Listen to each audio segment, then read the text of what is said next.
The court gave us joint custody. I had custody of Jim, my son, for the weekdays, and the crazy bitch I used to call a wife gets him on weekends. I contested as much as I could, because I knew that she was abusive, but the court still bought the idea of her as the victim because she's a woman and this country is still sexist as fuck. So I had to work with Jim as much as I could, ask him about everything that had happened so I could undo any damage. And no, it wasn't pleasant. I tried to press charges against that bitch several times, but apparently calling your own son a worthless piece of shit for moving your vodka is a valid form of parenting in Maine. It started off relatively straightforward. I picked Jim up on Monday morning and brought him back to the old cabin near the lake that I inherited from my father. Then I returned him on Saturday to the wretched whore's apartment. The cabin was old. I loved the shit out of it, and so did he. 2 stories, built from scratch by my grandfather. It was a cozy place to live. My son, the silly cat that my ex-wife was too inept to keep, and my old dog Max were all I had outside of work. But my boss needed me more and more as time went on from the divorce, because the business was so close to finding investors. I should have quit. I kept telling myself that we were almost there, just a little bit longer, but it kept dragging on. The bad shit started around his 6th birthday. By this point, I saw him for 2 hours every day, maybe 3 including dropping him off at school, and he was seeing more of the wretched abyss that used to be a mother. I managed to take that day off to stay at home. I called off the babysitter and set up a little birthday cake I bought him with a few gifts. I remember him opening the presents as the 6 candles on the cake lit the waxed wooden walls with a pale orange. He smiled and thanked me, but I could tell something was off. There's something unimaginably depressing about seeing your son take that toy truck he wanted, take it upstairs to his little bedroom in the wooden loft, and place it in his toy box, before laying down in his bed and taking a nap. I couldn't imagine why he would be tired at 2 in the afternoon, other than that wretched whore draining his mood. I spent a lot of time over the next few days at work trying to get social services to investigate the mother, but excuses as to why they wouldn't were as inconsistent as they were numerous. It's hard to explain why this was depressing to me, but there's an instinct you get as a parent when every toy in your 6-year-old's toy box stays in the exact same position, including the brand new truck that you asked for, and there's nothing else you could be doing. That's the instinct I got, which kept me calling the social services. But a week after his birthday, I was able to take another day off work and go home early when my boss had to go to a doctor's appointment. And this was when things got strange.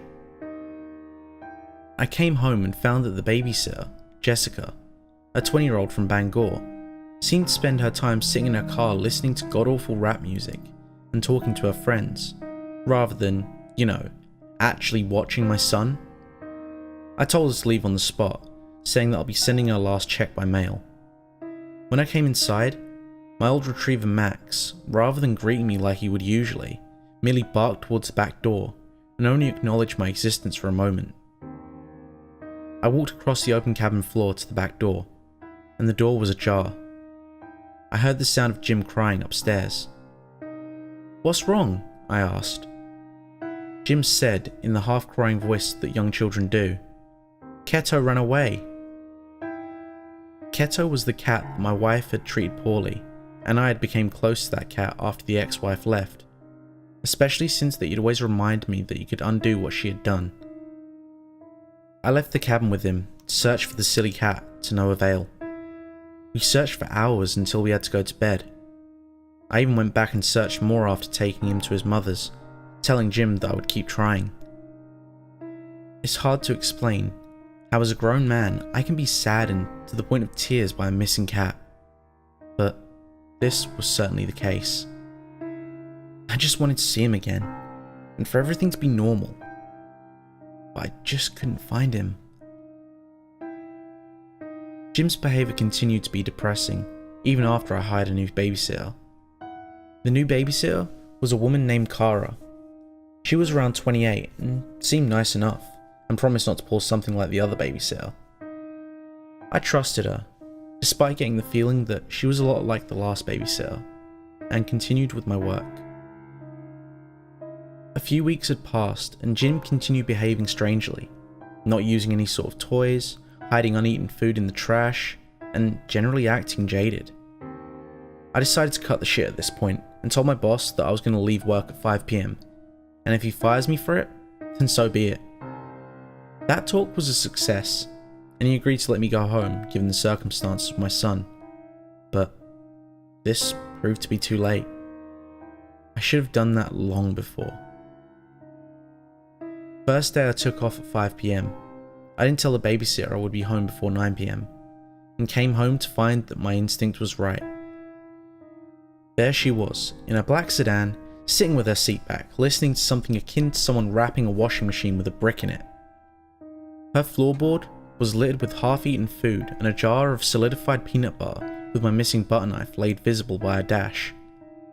She apologized and said that it was just for a minute, but the evidence about her car told me that it was a lie. I fired her too, and at that moment I decided that I would just put my son in after-school care and bypass these god-awful babysitters. This time, I entered the house, and once again my son was crying and the back door was ajar. This time, Max wasn't present at all. The old dog was neither there to greet me with a wagging tail, nor there to bark at the door.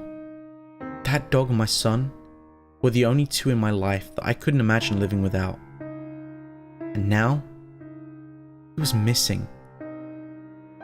I figured that he must be going in and out as the babysitter sat in the front driveway, listening to a sound equivalent of vomit while texting away, and so letting the animals out in the process. I consoled him for only a moment, before looking for the dog. Unlike the cat, this was not the first time the dog had made it for the door. Max typically went out and wandered for a little bit, and then returned home.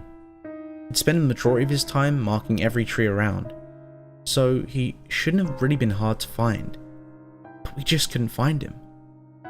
He didn't come home later like he usually did, and he was nowhere in sight. This was as confounding to me as it was saddening. How does a dog disappear suddenly? And why was my son crying this time, when the last time he got out, my son seemed okay with it? Something didn't add up.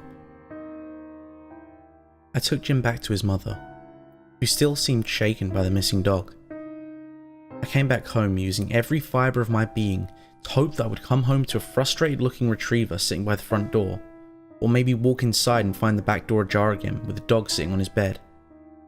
But this wasn't the case. He was still missing.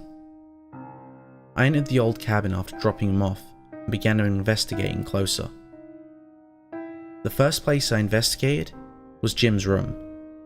His messy single bed was against the wall, with his small dresser beside it, and the toy box at the foot. The toy box was an old transparent bin. I could see through it, and the fire truck that I bought him remained on top of the pile, with the rest of it unchanged from weeks ago. I should have noticed this earlier. The idea deeply concerned me because there really wasn't anything else the kid could be doing other than watching television. So that's where I went. I figured that if I want to find out what my son has been doing, despite the fact that when I ask every night what he did today, he says, "I played a lot and had such and such for lunch." The television was paused on an episode of Top Gear. I remembered that I hadn't actually touched the television since I started working in human hours, and the last thing I ever watched was an episode of Top Gear, which I paused. So, my son can't have been watching television, unless he has a thing for watching a still image of a week-old episode. I also found it odd that there was a bit of fishing wire next to the television, but I didn't think much else of it. At that point, I figured he must have been playing with the animals and somehow in the midst of things let them out. But that only explained how the cat got out, not why the dog disappeared. Max wouldn't just disappear like that, especially not in a northeastern forest where the only thing you could come across is a moose. I walked to the back door to see if there was anything there. It was a thick wooden door with a window on it, and had a slight problem with the latch. The latch made this door easy to open but difficult to close. It seems logical that if Jim opened the door to go outside, he might have trouble shutting it. He was allowed outside, just not far into the forest that surrounded the house and the yard. I wandered out in the backyard to see if I could find anything else about where the dog went. There was some foul smell and I wasn't sure what it was, though I didn't really think much of it at the time. I looked past the dark wooden porch into the forest, and despite the fact that this was morning and the forest was beautiful in the autumn light, part of me, being a fan of horror stories and creepypastas, expected to see a shadowy figure or some demonic ritual, especially with that off smell. But there was nothing. But while on that train of thought, I did notice something about the fishing equipment I kept on the back porch. One of the spools of fishing wire was missing, and I didn't remember taking it. Why would Jim need a spool of fishing wire? I wondered. I recalled finding it odd that there was a bit of fishing wire by the television and moved back to it. And indeed, there was fishing wire by the television. I picked it up and got a closer look, feeling like a detective on a mission to find the lost dog. I put it up to the light, childishly imagining myself on some sort of crime drama. That's when I saw it. At the very end of the wire was a small patch of 2 or 3 black hairs at the very end. Both Jim and I have red hair, and Max was a golden retriever. But Keto was a pitch black cat. I didn't know what to think of it other than he must have been doing something with the cat. But that thought was cut short when I looked into the kitchen. There was a huge metal trash can that I used for the kitchen which rustled towards the side, to where the lid was opening perpendicular to the wall, whereas it was supposed to be parallel. I knew that the trash can was too heavy for Jim to easily move, so I began thinking about what could have caused it. And then I realized, the most logical thing that could cause the trash can to move like that?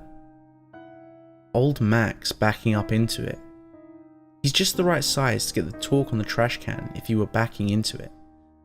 But he would only back into it if, every once in a while, we get an idea that seems outlandish but makes perfect sense based on everything that's happened. This was one of those ideas, and the feeling I got from it was one of both clarity and an unimaginable feeling of hopelessness and dread. Old Max would have backed up into the trash can, moving it about, if he were trying to get something off his head. I've seen him move like that when I jokingly put a sock over his nose and watch him back up and pull it off with his paw. But if he had something around his face or neck, then he would back up. Something like a spool of fishing wire. It was such a wretched but sensible idea. Constant abuse from his mother, never seeing his father, neglecting his mother. Jim has been using his time on nothing. He could have been taking his frustration out on the only things that he could. Keto and Max. But Keto was a large cat for himself, and Max was huge for a retriever. Jim was far too small to overpower Keto, let alone Max. But he's not too small to tighten a knot on a trusting animal. I got an image of my head, of poor Keto with fishing line around his neck trying to get loose, and an even worse one of old Max trying to pour off the fishing line, backing up into the trash can just trying to get loose. If this idea, outlandish as it is, were to be true, then I might never find Keto. But old Max is far too heavy for a 6-year-old to get far with him. And that's when I remembered the foul smell on the back porch. I wandered to the back porch and found the bravery to look under. A pair of dead, pale white eyes looked back at me, with the autumn sun lighting up his fur. Around poor Max's neck was some of the missing fishing wire. I immediately threw up, and I can't remember how much I reacted until the point where I got in the car. Of all the emotions I was feeling at the time, anger was the strongest. Not towards Jim, but towards the whore. The only reason Jim would have for doing something like this was as a reflection of whatever his mother is doing on the weekends. With how fast I was driving, it's sheer luck that I didn't wreck or even get pulled over. Strangely, I wasn't angry at Jim, but sorry that I helped turn him into this. And there I was, a little ghetto duplex in the city, with trash bags sitting on her front porch, evident of her laziness, and windows that hadn't been cleaned in so long that you couldn't even see inside. I should have called the police, but I just wanted to get Jim out there. She never locked her front door, so I simply walked in and yelled her name. "Michelle!" I said. No response. "Jim!" I continued, also to no avail. The absolute mess of the apartment would appall me if I could think of anything other than Jim, Keto, and old Max. But the smell of cigarette smoke and spilled vodka still filled the air of a filthy, rundown duplex. I looked to the living room. The television was muted, and the cigarettes were out. So she must have been in the backyard. The only thing we had in common was a love for gardening. So despite her wretched laziness, she still kept a little garden in the back. And that's where I headed next. As I approached the dusty old back door of her garden, Jim ran through the door. His young hands were holding an empty spool of fishing wire. He began crying. I grabbed him as tight as I could and told him, "It's not your fault." The door was ajar. Thank you for listening to the end.